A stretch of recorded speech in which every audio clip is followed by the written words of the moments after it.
You ask Tiger to solve. This deals with linear equations with one unknown. The final result is x equals 96. Let's solve it step by step. Simplify the expression. Find the greatest common factor of the numerator and denominator. Factor out and cancel the greatest common factor. Swap sides. Isolate the x. Multiply both sides by 120. Group like terms. Multiply the coefficients.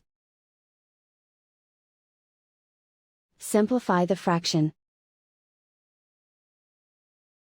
Multiply the fractions. Simplify the arithmetic. And so the final result is x equals 96.